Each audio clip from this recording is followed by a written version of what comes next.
Tapi emang sih Ra, hari gini gak pakai iPhone tuh kayak apa ya? Kamera lu aja burem gitu kalau buat TikTokan. Subscribe dulu ya, baru lanjut lagi nontonnya.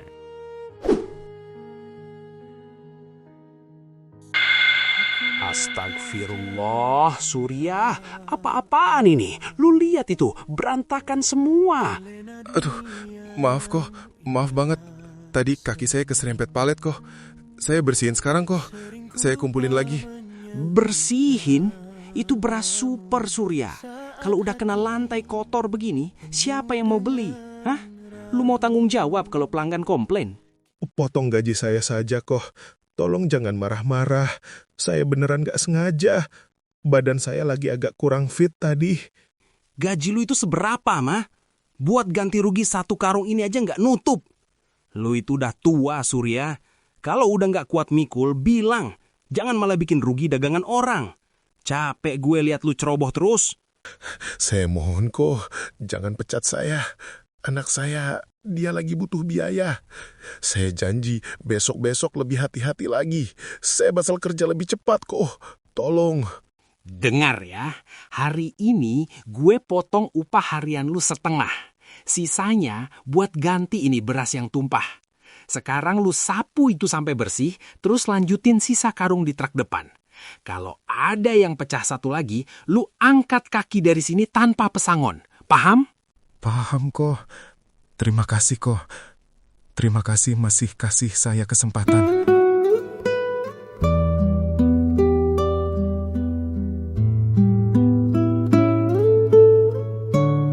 Lama banget sih ya, jam berapa ini? Ayah tahu nggak aku udah nungguin dari tadi? Mana? Ayah bawa nggak uangnya? Ayah baru nyampe. Napas dulu bentar. Ayah capek banget, nak. Tadi di gudang ada musibah dikit. Halah, alasan terus. Aku nggak butuh denger cerita capeknya ayah. Aku cuma mau nanya satu hal. Ayah jadi beliin aku iPhone itu nggak? Besok itu ada acara kumpul di rumah temen. Dan aku nggak mau datang bawa HP butut yang kameranya kayak HP tahun 90-an ini. Malu ya. Tadi upah ayah dipotong, Rah. Beras tumpah pas ayah panggul. Uang yang ada cuma cukup buat makan kita seminggu ke depan sama bayar listrik. Sabar ya. Ayah nabung lagi ya. Sabar? Sampai kapan? Dari aku masuk SMA, ayah bilangnya sabar terus. Ayah lihat dong anak-anak lain, bapaknya pada keren, kerja kantoran. Minimal bisa kasih fasilitas buat anaknya. Lah aku punya bapak cuma kuli panggul yang bau apek tiap pulang. Tiara, jaga mulut kamu. Ayah kerja banting tulang begini supaya kamu bisa sekolah. Supaya kamu gak jadi kayak ayah. Ayah kasih kamu makan dari keringat halal, Rah. Halah, gak usah bawa-bawa keringat halal. Buat apa halal kalau hidup kita begini-begini aja? Ayah itu emang gak berguna, tau gak? Ayah itu payah. Ayah sengaja kan gak beliin itu biar aku kelihatan gembel di depan teman-teman aku. Ayah seneng lihat aku dihina orang. Bukan gitu, nak. Ayah sayang sama kamu. Tapi iPhone itu harganya jutaan. Ayah harus kerja berapa bulan buat itu? Aku benci hidup begini. Kenapa sih aku harus lahir dari bapak kayak ayah? Bapak yang gak becus nyenengin anaknya sendiri.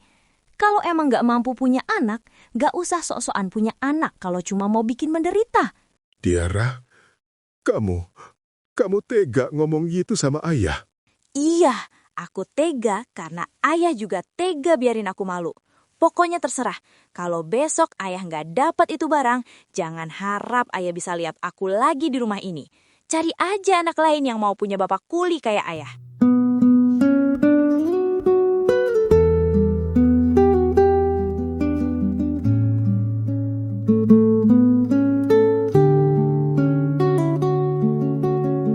Gila ya, Cin. Gue beneran udah gak tahan di rumah itu. Lu bayangin aja, gue udah nangis-nangis, udah jelasin kalau harga diri gue dipertaruhkan. Tapi bokap gue tetap aja pakai alasan gak ada uang. Klasik banget kan? Yaelah, serius? Tapi emang sih Ra, hari gini gak pakai iPhone tuh kayak apa ya? Kamera lu aja burem gitu kalau buat TikTokan. Emang bokap lu gak ada tabungan apa gimana? Tabungan apaan? Kerjaannya aja cuma mikul beras di pasar. Bau apek, kotor. Kadang gue malu kalau dia jemput gue. Tangan kasarnya itu loh, Cin.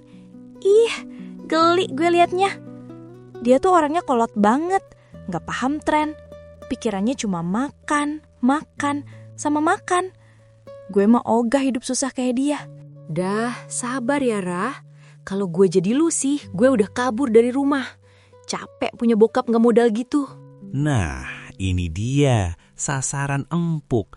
Masih seger, masih daun muda, tapi otaknya udah diracunin gengsi. Kesempatan bagus nih, gak boleh lepas. Cuma modal iPhone doang, anak ini pasti bakal nurut apa aja yang gue minta.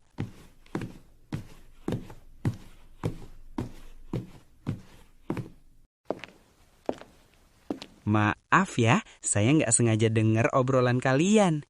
Kayaknya lagi ada masalah serius soal HP baru. Siapa ya?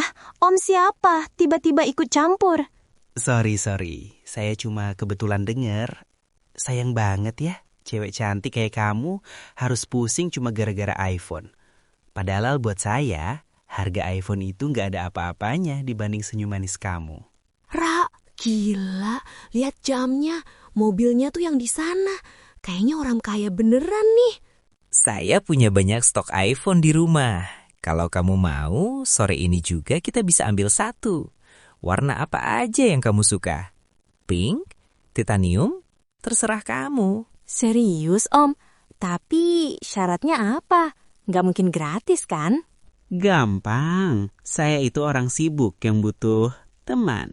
Teman buat makan malam, teman buat ngobrol. Ya, pokoknya kamu turutin aja semua yang saya mau. Kamu senengin saya bikin kamu lebih dari sekedar punya iPhone. Gimana? Sikat, Ra. Ini kesempatan lu. Daripada ngarepin bokap lu yang kuli itu, mending ikut Om ini. Lu bisa jadi ratu dalam semalam. Beneran ya, Om? Langsung dapat hari ini? Janji, mobil saya udah siap. Kamu tinggal naik, kita ke rumah dulu. Abis itu kita senang-senang.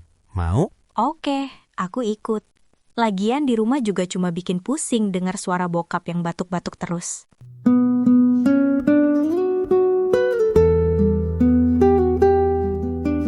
Ra, kamu dari mana aja, Nak? Semalaman ayah nggak bisa tidur mikirin kamu. Ih, apa sih ya? Baru juga nggak pulang semalam. Lebay banget. Aku tuh main ke rumah teman. HP aku mati. Ya udah, aku nginep. Itu apa yang kamu pegang? Bagus banget. Kamu dapat dari mana, Rah? Ayah belum kasih uangnya kan?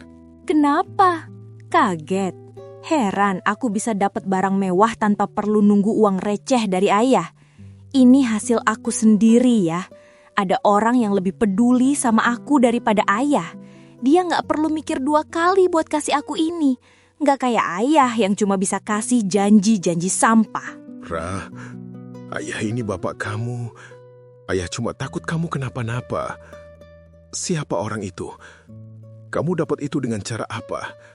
Ayah nggak mau kamu salah jalan cuma gara-gara barang itu. Halah, gak usah sok suci deh. Salah jalan apanya? Yang salah itu hidup sama ayah. Hidup susah, makan seadanya, baju rombeng. Ayah tahu gak? Semalam itu aku ngerasa jadi manusia beneran karena ada yang hargain aku. Gak kayak di sini.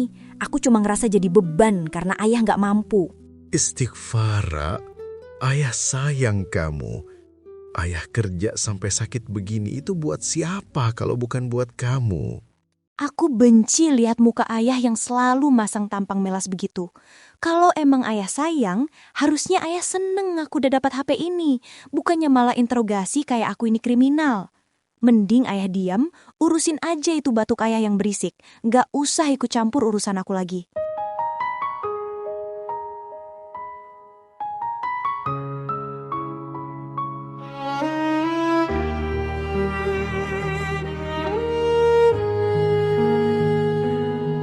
Ya, maafin Tiara ya. Tiara salah. Tiara takut banget sekarang. Kamu kenapa, Nak? Aku hamil ya. Dia nggak mau tanggung jawab. Tiara nggak tahu harus gimana lagi. Tolongin Tiara. Apa kamu bilang? Hamil? Kamu tukar harga diri kamu cuma buat barang rongsokan itu, Rah. Kamu bilang ayah kolot, kamu bilang ayah nggak becus. Tapi ayah jaga kamu supaya tetap terhormat. Sekarang apa? Tunjukkan sama ayah sekarang di mana orang itu. Selain kembali, aku. Sore itu, rasa sakit di dada Pak Surya sudah tidak bisa lagi tertahan oleh kata-kata. Bukan dendam yang membawanya ke depan hotel megah ini, melainkan sebuah harga diri yang telah diinjak-injak oleh angkuhnya kekuasaan harta. Ia memastikan pria itu merasakan perihnya sebuah kehilangan, sama seperti hancurnya masa depan putri sematawayangnya. Dan kini, Pak Surya terduduk merenung di balik jeruji besi akibat apa yang ia lakukan terhadap pria tersebut.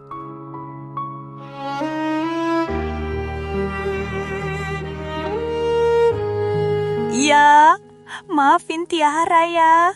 Aku nyesel. Kalau bukan karena aku, gak mungkin hidup kita seperti ini. Ayah pulang ya. Tiara butuh ayah. Gak usah balik lagi.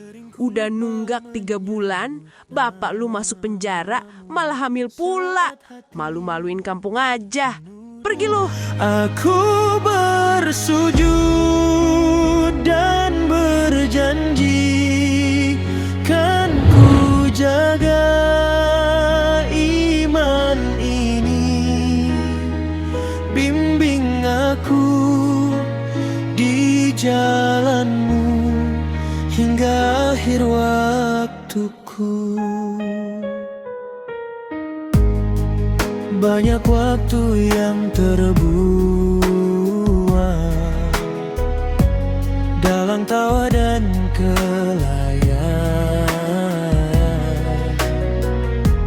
tapi rahmatmu tak pernah hilang, selalu membuka